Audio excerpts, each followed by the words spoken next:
$60 silver dollars, and a bottle of Kentucky bourbon.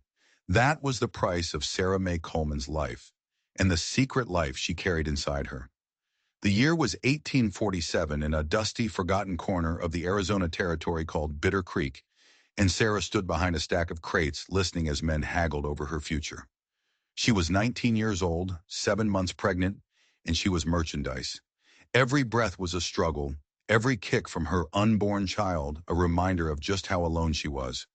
This was supposed to be a bride train, a wagon full of women promised a new life and a good husband in the West. But Sarah knew better. She'd seen the look in the eyes of the men who ran it. It wasn't the look of matchmakers. It was the look of merchants sizing up their stock. And the man who owned the stock, the town, and everything in it was Jeremiah Blackwood. Blackwood was a man carved from the desert itself, lean, harsh, and unforgiving. He wore fine black wool suits that seemed to drink the sun, his boots always polished, a stark contrast to the dust that choked everything else in Bitter Creek. He had built this trading post on a simple, brutal principle. Everything and everyone had a price. From the moment Sarah had stepped off the wagon, Blackwood hadn't looked at her with the lust of the other men. He'd looked at her swollen belly with the sharp, cold eyes of a calculator. Pregnant women were a rare commodity out here, a novelty, and Blackwood was already adding up his profits. He'd sent his foreman, Marcus Webb, to get her story. Webb was a bull of a man, with a face like a slab of granite and hands scarred from a lifetime of breaking things. Horses, deals, people. He'd cornered Sarah, his whiskey-soaked breath hot on her face, and squeezed the truth out of her. It was a depressingly common tale. A farm girl from Missouri, orphaned by cholera. A traveling preacher named Cornelius Thorne who promised her salvation and marriage, then delivered only a child in her belly in abandonment. Thorne had sold her to the bride train for $40 and a bottle of bourbon, then vanished like a ghost. Now just 3 weeks later, she was about to be sold again. Webb's meaty hand clamped around her wrist, dragging her from the shadows. "Boss wants to see you," he growled. "Got some gentlemen interested in making an offer." Sarah's blood ran cold. She knew this moment was coming. The gentlemen were 3 of the most wretched-looking men she had ever seen. Their leader, a twitchy man with yellow-stained fingers, called himself Captain Nathaniel Pierce. His companions, the Hutchkins brothers, Dale and Roy, looked like they'd been living under a rock. Pierce circled her, his eyes darting over her body like she was a horse he was thinking of buying. "Fine specimen," he declared to Blackwood. "Healthy stock, good breeding hips." He pointed a grimy finger at her belly. "And the baby's just a bonus. Means we know the equipment works." The words hit her like a physical blow. She wanted to scream, to claw at their eyes, but she was trapped. Blackwood leaned back in his massive oak chair, a king on his dusty throne. "What's your offer, Captain?" Pierce dropped a leather pouch on the desk. It clinked with the sound of silver. $50, he said, "plus this." He placed a bottle of premium Kentucky bourbon next to the coins. Blackwood's eyes lit up at the sight of the whiskey. It was worth $20 on its own. "A generous offer," Blackwood purred, "but the girl's proven fertile. That's worth extra." "60, Pierce countered. "Final offer." Blackwood nodded. "Deal." As the silver coins were counted out onto the desk, something inside Sarah finally shattered. It was the last piece of her humanity, the part that still believed she was a person and not a thing. The sound of approaching horses outside broke the silence. But it wasn't the steady trot of cavalry. It was the frantic, thundering drum of dozens of hooves moving at a full gallop. Blackwood's face went pale as he peered through the window. The room erupted into chaos. "Apache," he whispered. "A full war party." Through the dust, Sarah could see them. 20 warriors, their faces streaked with paint, their ponies moving with a supernatural grace. At their head rode a man who radiated an authority that was almost terrifying.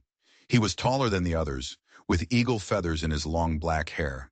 This was him, Scar Eagle, the war chief the soldiers whispered about in hushed, fearful tones, the man uniting the tribes. The Apache party stopped 50 yards out. Scar Eagle dismounted and strode toward the trading post alone. Blackwood met him outside, his hands held high. "Always a pleasure, Scar Eagle," Blackwood said, his voice strained. "My scouts tell me you've been trading with thieves," Scar Eagle said, his English perfect, his voice low and dangerous. His gaze swept over the trading post, and for a split second, his eyes met Sarah's through the window. And in that moment, something passed between them. A jolt of recognition so powerful it stole her breath. He saw her, not just a pregnant white woman, but her. Then his eyes moved on. But Sarah knew. Something had just changed. The conversation outside was tense, a low murmur of threats and negotiations. But Sarah couldn't focus. Her mind was reeling from that look. What did it mean? Finally, Scar Eagle turned and remounted his horse. As the war party vanished back into the desert, Captain Pierce grabbed Sarah's arm. "Time to collect our property," he sneered. He dragged her toward the door. Sarah looked at Blackwood one last time, a desperate, silent plea for help. He just stared back, his cold blue eyes empty of everything but profit. His prize, the bottle of Kentucky bourbon, sat gleaming on his desk. 60 silver dollars and a bottle of whiskey. That was her worth. As Pierce pulled her out into the merciless sun, her baby kicked, a tiny flutter of life in a world determined to crush it. In the distance, the dust cloud from Scar Eagle's war party was the only sign that her world had just been cracked wide open. She had no idea how deep the cracks would go. The wagon ride into the mountains was a special kind of hell. Every jolt sent a fresh wave of pain through Sarah's back, but she wrapped her arms around her belly, a human shield for her unborn child. Captain Pierce drove the mules with a frantic urgency, his eyes constantly scanning the rocks. The Hutchkins brothers were silent, grim sentinels riding flank. They were running. Sarah didn't know from what, but the fear smell on them was thick and sour. The mining claim, when they finally reached it, was less a home and more a wound carved into the mountainside. A collection of ramshackle huts clung to a narrow ledge, connected by rotting wooden walkways. "Home, sweet home," Pierce spat, the words dripping with sarcasm.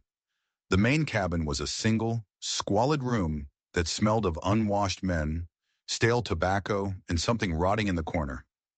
"You can take the bunk by the window," Pierce said, gesturing with his chin. "Let's discuss the terms.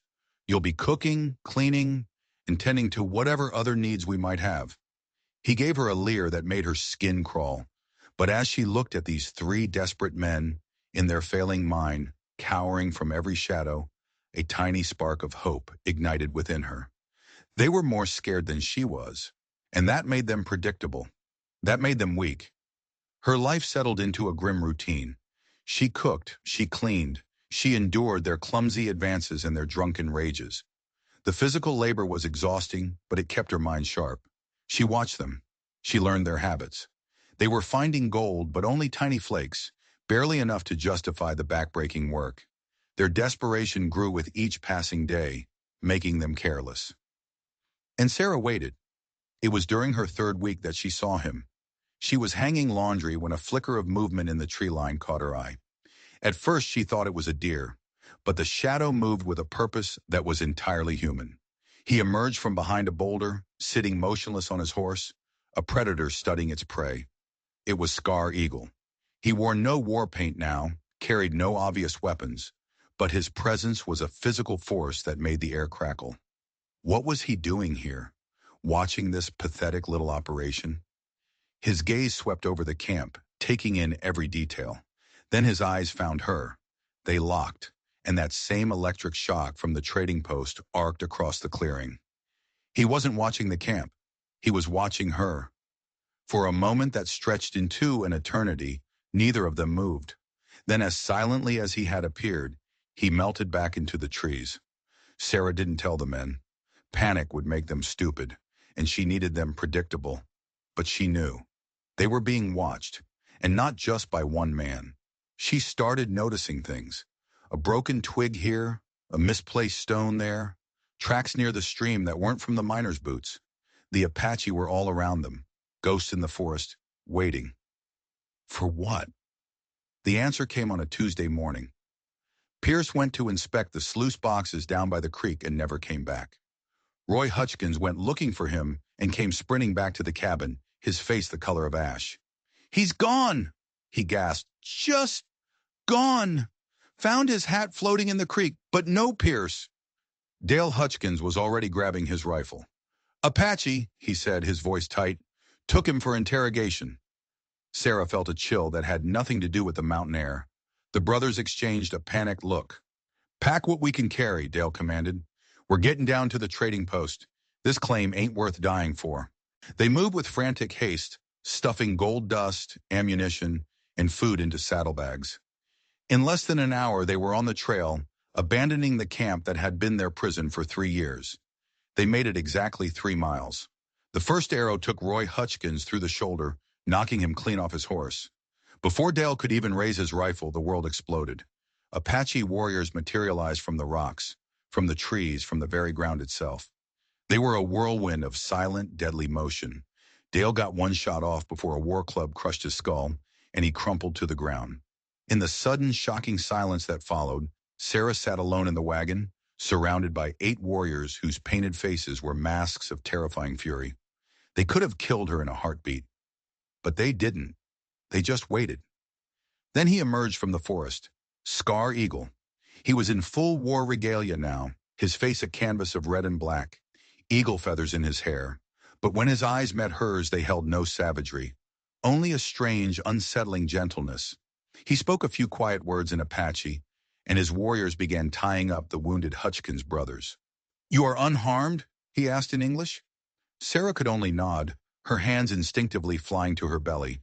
His gaze followed the gesture, and something like understanding flickered in his expression.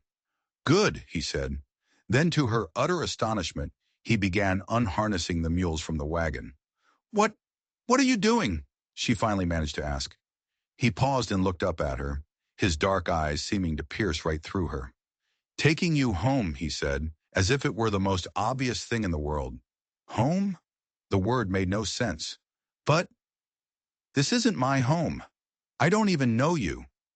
A faint smile touched the corner of his lips. "Perhaps not," he admitted, "but you will." The implication hit her with the force of a physical blow. He wasn't going to ransom her. He wasn't going to kill her. He was going to keep her. The thought should have terrified her, but as she looked into his eyes, she felt something she hadn't felt in a year. Relief.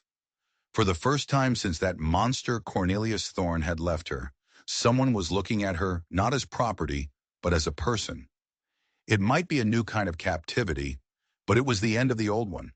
And in that moment, Sarah Mae Coleman made a choice. She didn't scream. She didn't fight. When he helped her down from the wagon, she let him. When one of his warriors brought her a gentle mare to ride, she mounted it without protest. And as they turned onto a hidden trail leading deeper into the mountains, she didn't look back. The setting sun painted the sky in shades of gold and purple, welcoming her into a new world. A world where her worth wouldn't be measured in silver coins and bottles of whiskey. The Apache village was a secret, hidden deep in a box canyon, invisible to the outside world. Dozens of dome-shaped wickiups dotted the valley floor, smoke curling from cooking fires, the sound of children's laughter echoing off the red sandstone walls. This wasn't the savage war camp of her nightmares. It was a community, alive and vibrant. Women tended to their chores, their movements graceful and efficient. Old men sat smoking pipes, their faces maps of wisdom. Children played games, their shouts a universal language of joy. As Scar Eagle helped her dismount, the entire village fell silent. Every eye was on her. An old woman, her face deeply lined and her gray hair braided with silver, approached them. Her presence commanded an immediate, unspoken respect. "This is Grandmother Willow," Scar Eagle explained. "She speaks for the women of our people. She will decide your fate among us." Grandmother Willow circled Sarah slowly, her eyes missing nothing. The exhaustion, the fear, the protective way Sarah's hands hovered over her belly. Finally, the old woman reached out and gently touched her stomach, speaking soft words in Apache. "She says the child you carry is strong," Scar Eagle translated, "a warrior spirit." The casual assumption that her child would be raised here, as one of them, sent a fresh wave of confusion through Sarah. "I don't understand," she said, her voice a whisper. Why did you bring me here? Scar Eagle was quiet for a long moment. Among my people, he said, his voice low and deliberate, a man's worth is measured not by what he takes, but by what he protects. You are being sold like an animal. That is not the way of human beings. So this was charity? No, Scar Eagle said, and something in his tone made her look at him more closely. This is something else, something I do not yet fully understand myself.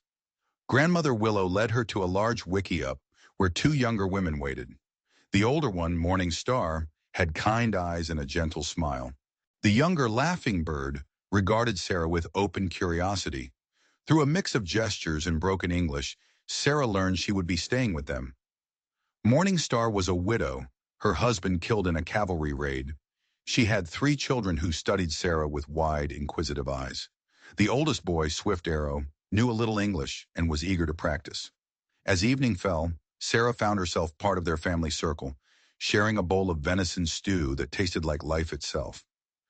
The conversation flowed around her in Apache, a river of sound she couldn't understand, but could somehow feel the meaning of. Later, Scar Eagle appeared at the entrance. The Council of Elders will meet in 2 days, he told her. They will decide if you can remain. And if they say no, then I will see you to a place of safety, a mission in California perhaps. The offer was so generous it was baffling. Why was this feared war chief going to such lengths for a stranger? As if reading her mind, he said, "You wonder why I do this. Why I risk the anger of my own people for a white woman." Sarah could only nod. "I have seen too much death," he said quietly, his eyes dark with a pain that seemed ancient. "When I look at you and the life you carry, I see a new beginning, not an end. I am tired of being an instrument of hate." His raw honesty stunned her. This was no savage. This was a man drowning under the weight of leadership, searching for a reason to hope. The next day, Sarah was gently pulled into the rhythm of Apache life. She helped Morning Star stir porridge, gather water, and grind corn. The work was simple, purposeful. There was a sense of community here, of shared burdens, so different from the cruel hierarchy of the trading post and the mining claim. In the afternoon, other women came to visit, their curiosity a tangible thing. They examined her clothes, her auburn hair, her pregnant belly. Some were suspicious, asking if she was a spy. Others were sympathetic, offering advice on herbs for an easy labor. But beneath the surface, a deep tension coiled through the village. She heard whispers of soldiers, blue coats, war. Swift Arrow, in his simple English, explained it to her. The army was gathering at the fort to the east. They want to put all Apache on reservation, he said, his young face grim. Make us live like prisoners. That evening, Scar Eagle came to her again. The calm confidence was gone, replaced by a deep uncertainty. The council meets at sunset tomorrow, he said. They will hear my words. They will decide your fate. What will you tell them? She asked. He studied her face in the firelight. That depends, he said softly. Tell me, Sarah May Coleman, what do you want? For yourself and for your child? The question was a thunderclap. What did she want? For so long, her life had been defined by what other men wanted from her. The idea that her own desires might matter was a foreign country. I want safety, she finally said, her voice thick with unshed tears. For my baby. I want a place where we are valued as people, not property. And if that place is here, Scar Eagle asked, his voice barely a whisper, if the council agrees to let you stay, to raise your child as one of us? Her heart hammered against her ribs. What would that mean? It would mean accepting our ways, our beliefs, he said. His gaze was so intense she felt it like a physical touch. And it would mean accepting me as your protector, as your husband in the eyes of my people. The words hung in the air, shimmering in the firelight. Marriage to an Apache war chief. It was impossible. It was insane. And yet, looking into his eyes, seeing the raw, genuine care reflected there, it felt like the only sane thing in a world gone mad. Why? She whispered. Why would you want that? He reached out, his calloused hand covering hers. The touch was gentle, respectful. Because when I look at you, I see a strength that would break most men, he said. And because, he struggled for the English words, because my heart tells me this is right, even when my mind says it is impossible. Tears she had refused to shed for months finally broke free. Not tears of fear, but of something she had long forgotten. Hope. Tomorrow, she said, her voice choked. We'll know tomorrow. He rose to leave, but she stopped him. Scar Eagle, she called softly. What you said about your heart, I think mine might be saying the same thing. A slow smile spread across his face, transforming the hardened warrior into someone vulnerable and infinitely human. He disappeared into the night, leaving Sarah with a whirlwind of thoughts. Tomorrow, a council of elders would decide her future. But tonight, for the first time in what felt like a lifetime, she wasn't just a victim of fate. She was on the verge of choosing her own. The drums started at sunset, a deep, rhythmic pulse that echoed off the canyon walls, the very heartbeat of the tribe. The entire village gathered around a great central fire.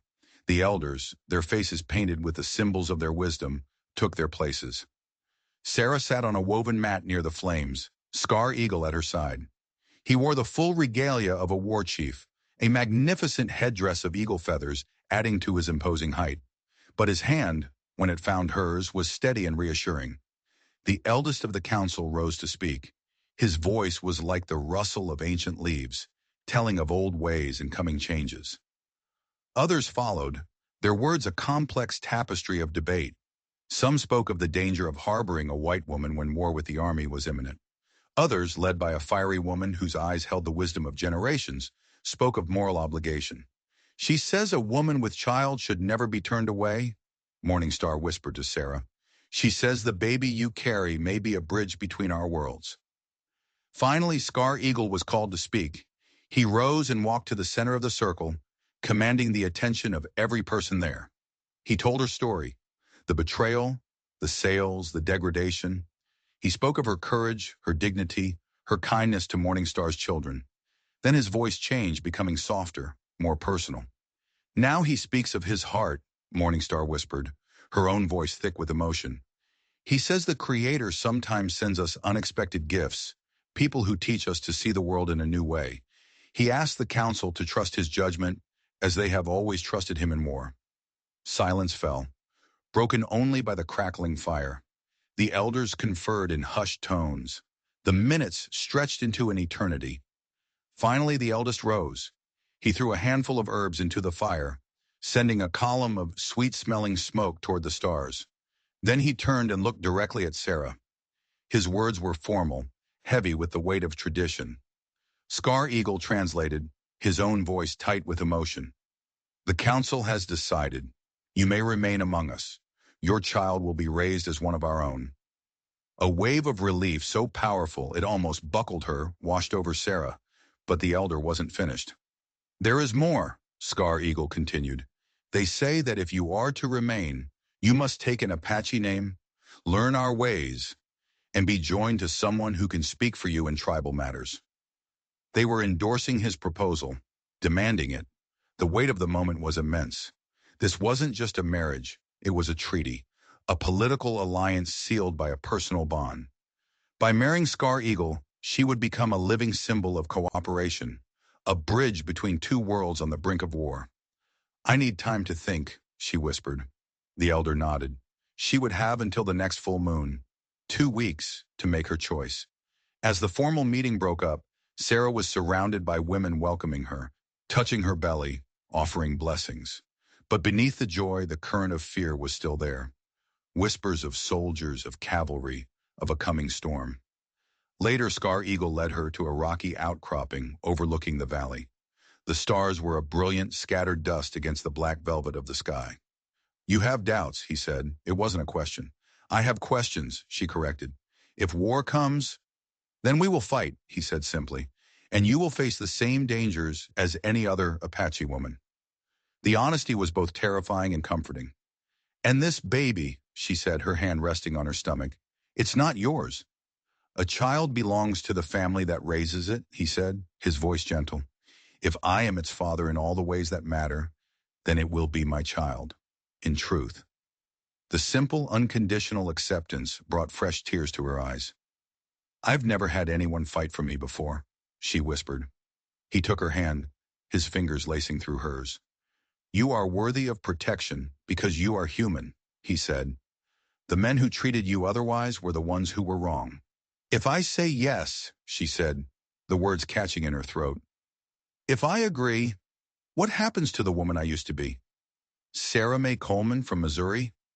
She becomes Sarah Mae, wife of Scar Eagle, mother of an Apache child," he replied. "The past shapes us, but it does not define us." He was giving her a choice, a real choice. For the first time in her life, her fate was in her own hands. 2 weeks. It felt like a lifetime, and no time at all. But as they walked back to the village, a quiet certainty began to settle in her heart. She was no longer just running from a life of pain. She was walking toward a life of purpose. The messenger arrived 5 days later, his horse slick with sweat, his face a mask of grim urgency.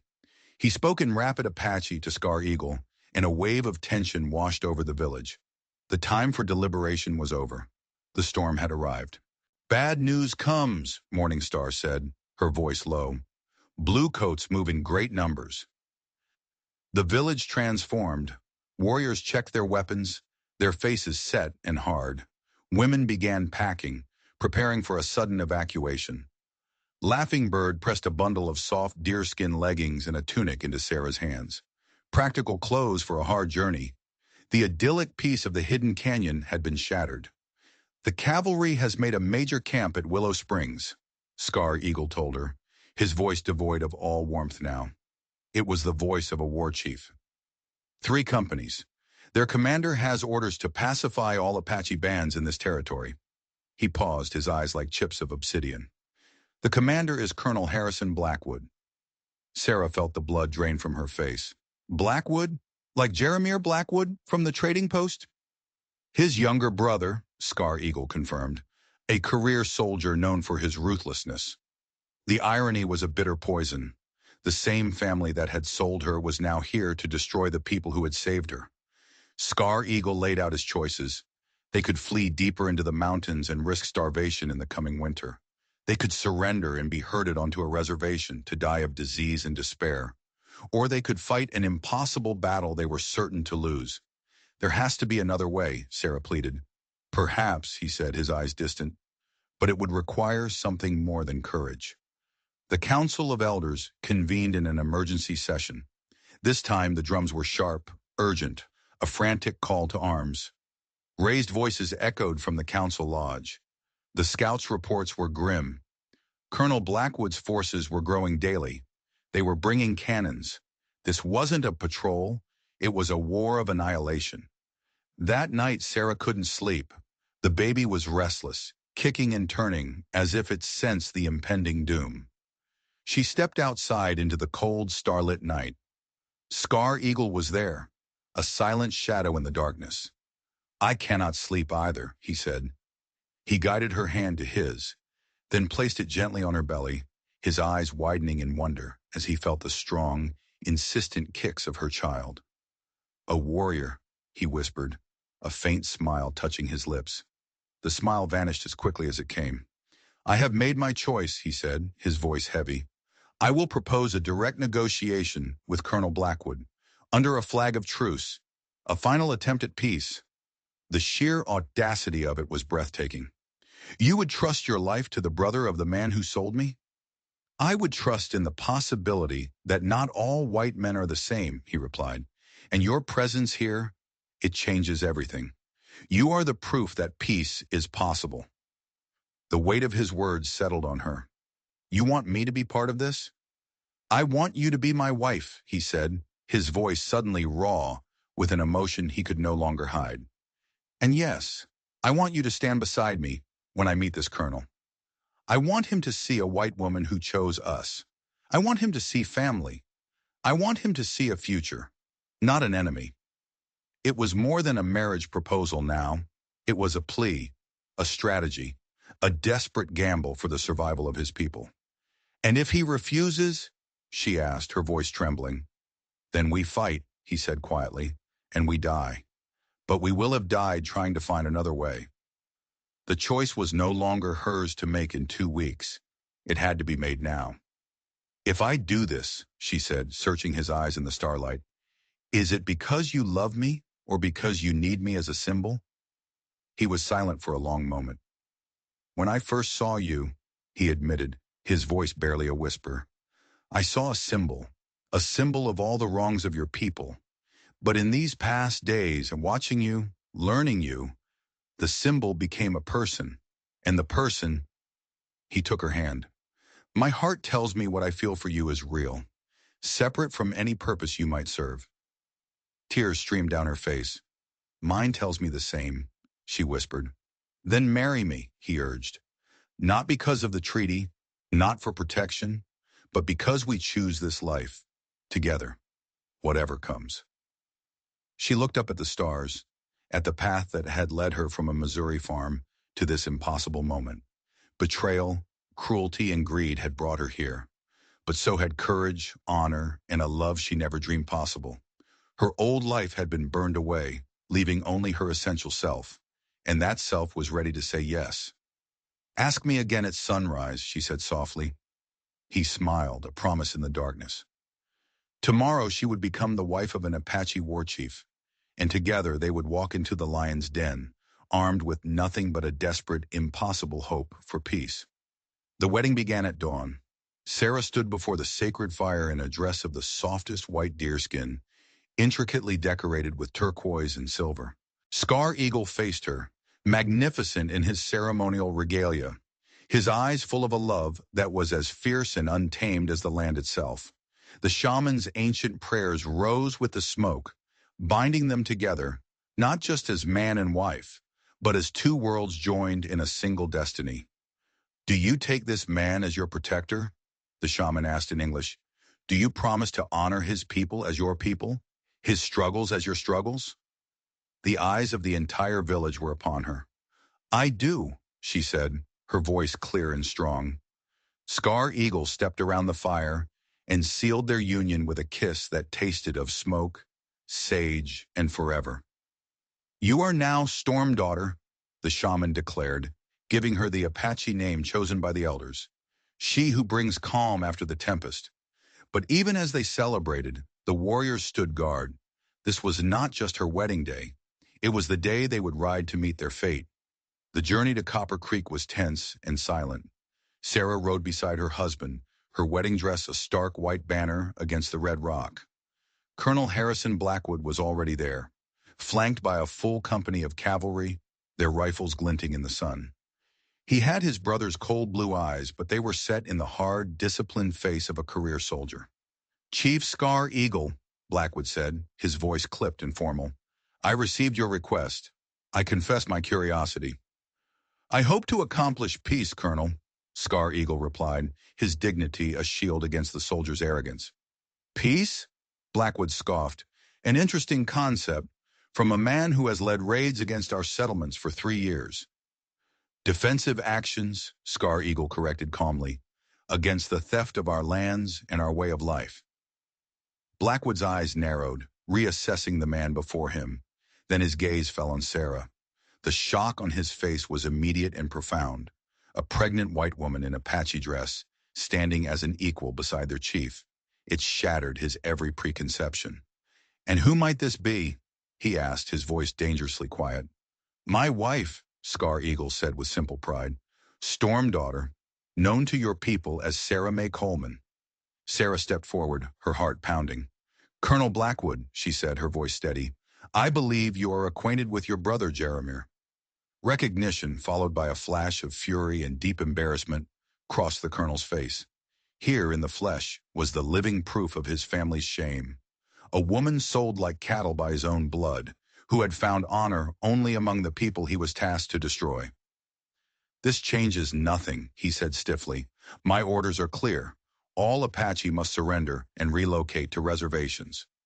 And if we refuse, Scar Eagle asked, then you will be considered hostile combatants, Blackwood replied, his voice like ice. Resistance is suicide. For the next hour they debated. Blackwood spoke of orders from Washington. Scar Eagle spoke of cultural extinction. It was a stalemate, a collision of two worlds with no common ground. How can I trust the words of a people who see war as a way of life? Blackwood demanded. That was when Sarah stepped forward again. Her voice when she spoke cut through the tension like a knife. You can trust them because I am the proof that your assumptions are wrong. Both men stared at her. Months ago, she said, her voice ringing with a power she didn't know she possessed, I was abandoned by a white preacher. I was sold by your brother. I was treated as property by other white men. When the Apache could have killed me, they protected me. When their chief could have used me, he offered me marriage. When their people could have seen an enemy, they welcomed me as family. She placed a hand on her belly. This child will belong to both worlds. That is the future we could choose, if we have the courage to imagine something better than endless war. Scar Eagle moved to stand beside her, a silent, powerful affirmation. Colonel Blackwood was speechless, his rigid military certainty fractured. He looked from Sarah to Scar Eagle, as if seeing them for the first time not as a savage and his captive, but as a family. What exactly are you proposing? He asked, his voice losing its hard edge. Scar Eagle laid out his plan. A permanent Apache territory in the high mountains, guaranteed hunting rights, and in return, the Apache would serve as scouts for the army, allies in keeping the peace. It was audacious. It was revolutionary. I would need guarantees, Blackwood said, his mind clearly reeling, calculating the political and military angles. You have my word, Scar Eagle said, and you have my wife, who stands as a bridge between our worlds. Blackwood looked directly at Sarah. For the first time she saw not a soldier, but a man wrestling with his conscience. You would stake your life on this treaty? He asked her. I would stake my child's life on it, she replied without hesitation. He was silent for a long, agonizing minute. I cannot promise Washington will approve, he said finally, but I can promise to recommend it, and to use all my influence to see it receive serious consideration. It wasn't a victory, but it wasn't a defeat. It was a chance. As they prepared to leave, Blackwood approached Sarah. I owe you an apology, he said stiffly, for my brother's actions, and for my own.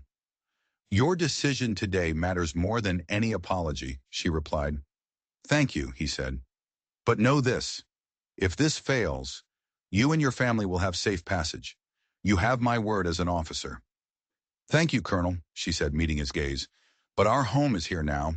Whatever comes, we face it together. That night, celebration fires lit up the canyon.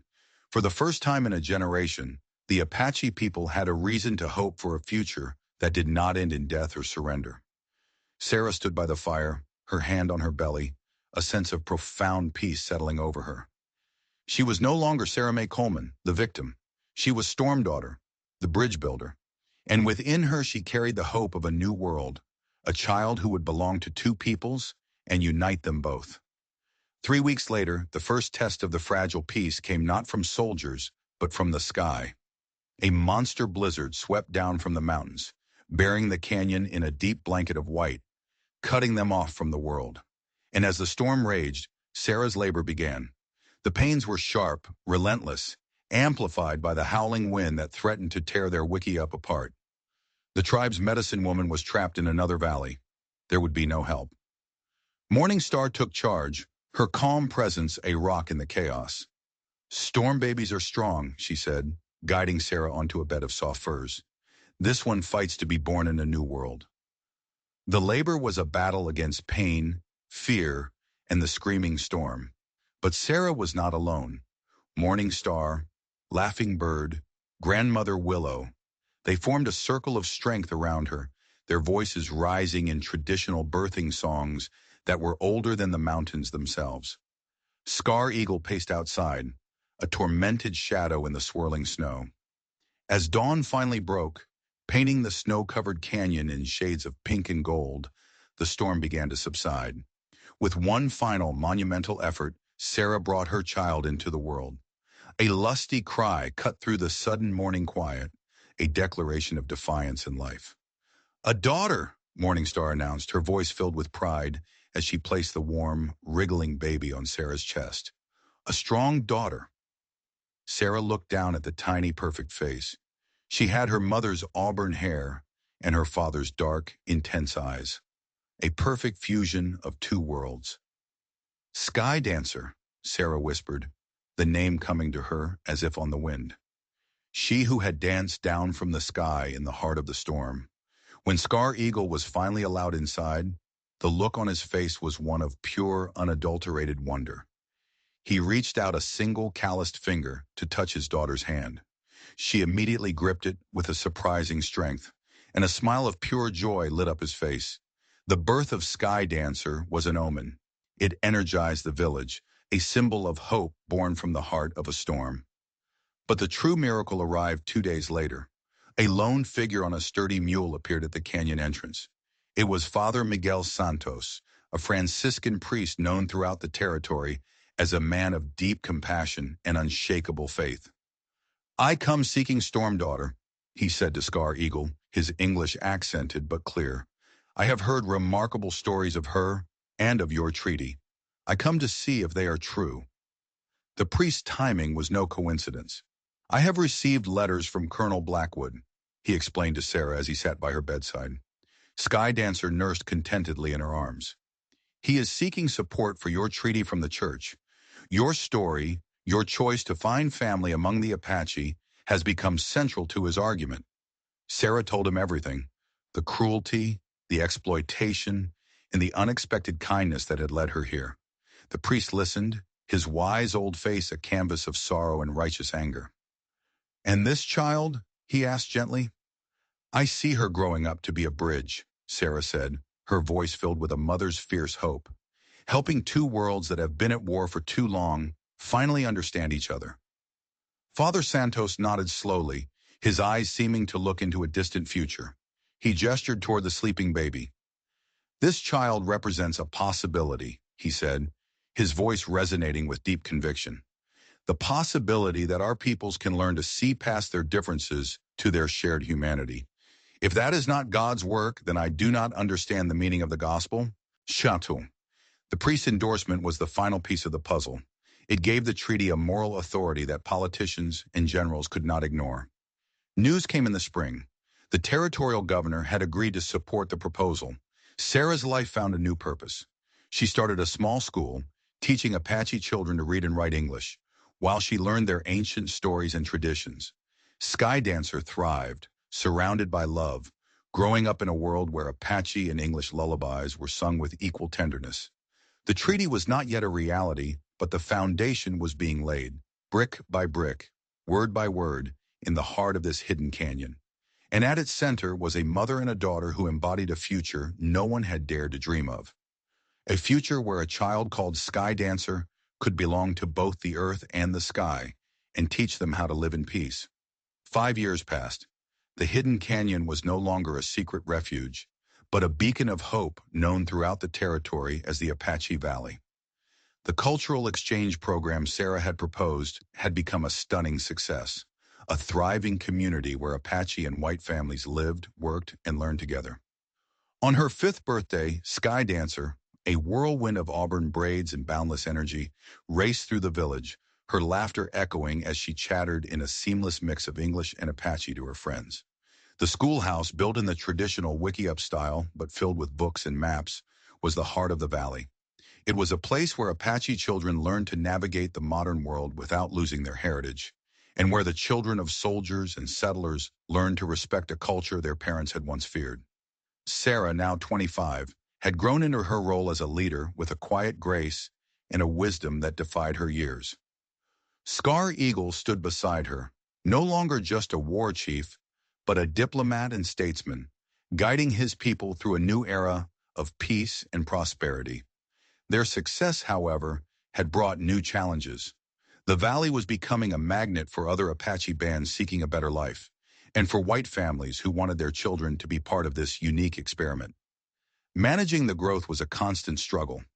One afternoon, a supply wagon arrived with a special passenger, a journalist from Harper's Weekly in New York, a sharp, intelligent woman named Elizabeth Hartwell. "Mrs. Scar Eagle," she said, her skepticism barely concealed. "I came here expecting to find a naive experiment doomed to failure. What I am seeing, it challenges everything I thought I knew." Hartwell's articles created a national sensation. Her vivid descriptions of the Apache Valley, of a community built on mutual respect instead of conquest, forced a national conversation. The publicity brought a flood of attention. Politicians, scholars, religious leaders. Some came to learn, others to criticize. Through it all, Sarah was their voice.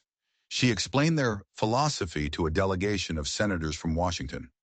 The key, she told them, is recognizing that cultural preservation and adaptation are not mutually exclusive. The Apache people maintain their traditions, their connection to the land, but they also embrace education, modern agriculture, and political engagement. As the years went on, Sky Dancer grew into a thoughtful young woman who embodied the best of both worlds. She moved effortlessly between Apache ceremonies and government functions, a natural leader and a gifted diplomat. On her 10th birthday, she stood before a gathering of tribal leaders and government officials and delivered a powerful speech, first in Apache, then in English, outlining her vision for expanding the exchange program to every territory in the West. "She sounds like you," Scar Eagle whispered to Sarah, his voice thick with pride. "She sounds like herself," Sarah corrected gently, "like someone who never had to choose between the pieces of her heritage, because she was raised to see them all as a priceless whole." Sarah looked at her daughter, at the vibrant, thriving community around them, and reflected on the impossible journey that had brought her here. From a girl sold for $60 and a bottle of whiskey to the respected co-founder of a revolutionary new society. A desert sunset painted the canyon walls in the familiar shades of gold and crimson. Sky Dancer ran to them, her face glowing. "Mama, Papa," she announced, "I know what I want to do when I grow up. I want to build schools like ours everywhere, so all children can know that our differences make us stronger, not weaker." Tears of pride welled in Sarah's eyes. This was her legacy. This was the proof. Proof that hope could grow in the harshest of lands.